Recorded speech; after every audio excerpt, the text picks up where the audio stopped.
guys, Michelle here, and a massive welcome back to the channel. It's very nice to be sitting in front of a camera again, although I am a little bit rusty, so you'll have to bear with me.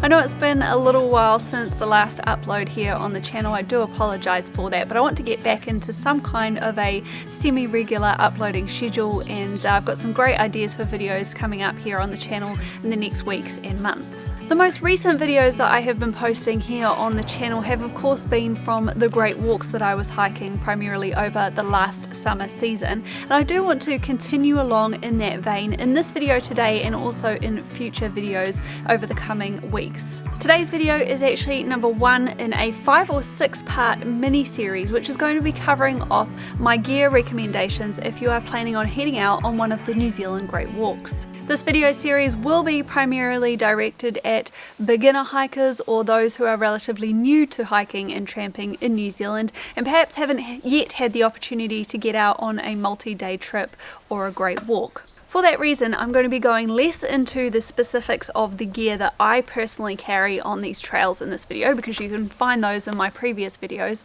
and more giving a broad overview to those beginner hikers and less experienced hikers about the kinds of considerations to take into account when choosing their gear list for their upcoming great walk, and also some little gear suggestions along the way. In today's video, I'm going to be giving you my thoughts, tips and suggestions on how best to get together your big 3 items of gear for your next New Zealand Great Walk.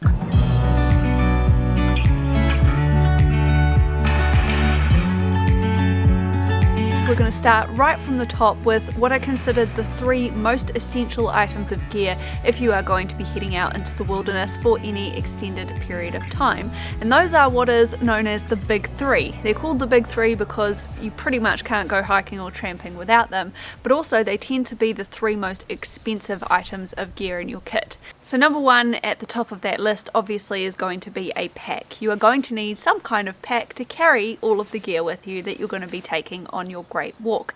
And a pack is a really personal choice, and it does come down to how you hike as a person as to what you're going to potentially need. So for me personally, I carry a very lightweight 62 litre capacity pack, but it's entirely probable that depending on your particular hiking style you won't need something that's quite as expensive and large as the pack that I carry. For example, at the moment we're preparing Mum to go out on a few great walks with me over the summer season, and we've already identified that because she's a much smaller person, a lot slighter than me, perhaps can't carry quite so much weight because she's that little bit older, we're going to need to look at packs that are a lot smaller, so probably around the 40 to 50 litre mark, and also packs that have a proper harness system so that it's going to feel a lot more comfortable on her shoulders and it's going to carry the weight a lot better for her. Now, no pack on the market that I am aware of is completely 100% waterproof, just because of the nature of how they are made and the fact that stitches have to puncture holes into the material. It will be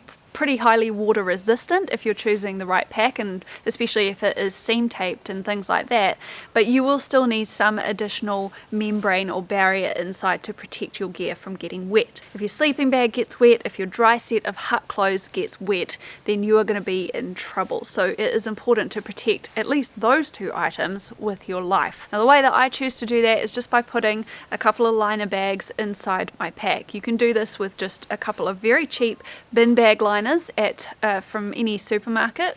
Most of the supermarket bin bag liners in New Zealand at least are quite thin though, so I would suggest using at least 2 of them just to give yourself as much protection as possible. Otherwise, you can buy dedicated pack liners online or in some of the outdoor retailer stores. Personally, I choose to use a Nyloflume bag, which I purchased from a cottage retailer in the US online. I found that that's been pretty heavy duty and durable over the time that I've been using it. But also Mountain Safety Council make a specific bright yellow pack liner, which also has some really great safety information on it as well if you wanted to bone up on a couple of those things. After the pack, the next item in our big 3 gear list is going to be our tent or shelter. Now this comes with a little bit of a qualification, because probably I'd say 90% or more of the people who are just starting out on the Great Walks are probably going to be choosing to stay in the huts along the way. So all of our Great Walk tracks are very well graded. They are designed primarily to get people who have never been out into the backcountry before onto these tracks, and as a result they always have huts spaced at around 4 to 6 hour intervals along the way. But having said that, quite a few of our Great Walks, although not all of them, do also have designated campsites along the way for those who would prefer to have a more wilderness style experience, or for those who want to save a little bit of money. And of course, if you're going to be staying in a tent at any point when you're out on a Great Walk, then you're going to need to make sure you have a tent with you. Again, tents are a very personal choice. I personally have purchased a Z-Pax duplex tent which uses trekking poles to set up, and I purchased that because of its compact and lightweight nature, and also because for the size and the compactness of it, I actually get quite a lot of room in that tent. So again, if you're choosing to take a tent with you or camp out on these Great Walks, then I'd highly suggest you go into those outdoor retailers and get some expert advice on what kind of a tent might suit you before you make that final purchase. And as with your pack, you'll need to take into consideration factors like whether you're going out on your own or whether you're going to be going with a group, and therefore maybe can spread some of the weight across multiple people. And you'll also have to consider how big that tent needs to be. Maybe you can get away with just a single person tent, or perhaps you might need a 2-person tent, either because you're going with somebody else or because you just want a little bit of extra room. If you are one of the hikers who is going to be staying in one of the huts along the way though, then you still need to make sure that you're carrying some kind of shelter with you for emergency purposes only. And typically that will be some kind of emergency bivouac, or perhaps even a foil blanket that could be rigged up in the form of a shelter. These things are very small, very compact, very light, and really there is no excuse for not having them in your pack. Now if you're going to be pitching a tent, you're going to need some kind of insulation from the ground. A lot of people tend to go with the much cheaper alternative of a closed cell foam pad, and you can pick one of these up for relatively cheap at just about any outdoor retailer around the country. Now I personally don't like to sleep on closed cell foam pads. I do find them a little bit uncomfortable. I'm a side sleeper and a front sleeper, so it just doesn't work out for me to be sleeping on quite a thin piece of foam material. It doesn't have enough padding. So instead I choose to go with an inflatable sleeping pad. I actually use a Thermarest NeoAir X Lite. It's one that is specifically rated for women, so it gives a lot more insulation for the female body, because we tend to sleep a lot colder than men generally do, and it also has a little bit more padding than the standard version as well, just because again with women our hips tend to stick out a little bit more than men's do. On top of that, for comfort, I also choose to take with me an inflatable pillow.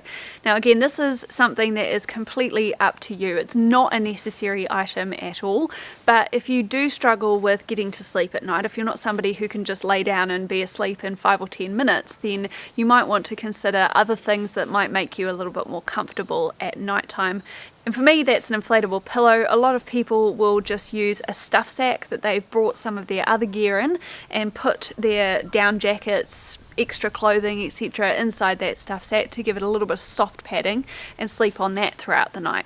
And lastly on our big 3 list is of course our sleeping bag, and this is the thing that's going to be keeping you nice and warm and toasty at night time. Again, as with the other 2 items of the big 3, this is a very personal choice. You've got plenty of options out there on the market, whether you want to go with a down sleeping bag or a synthetic, or whether you even want to go with a sleeping bag at all. Perhaps you might prefer to use a quilt because you don't like being zipped up and cocooned in a sleeping bag. Again, this is where talking to those experts and other people who have had plenty of experience really comes in handy. And I personally, as I said, use a quilt. I use an Enlightened Equipment Enigma quilt. I'll leave you a link to the video review that I've done for that quilt up here, and also in the description below this video if you want to check that out for ideas. That is the end of this installment. I hope that you have found it very helpful and informative in terms of planning your gear list for your upcoming Great Walks. If it has been a little bit broad and you would like a few more specifics, then please don't hesitate to leave me a comment down below or get in touch with me via the contact form on my website. Otherwise, thank you so much for watching, and don't forget to stay tuned for the next installment coming soon.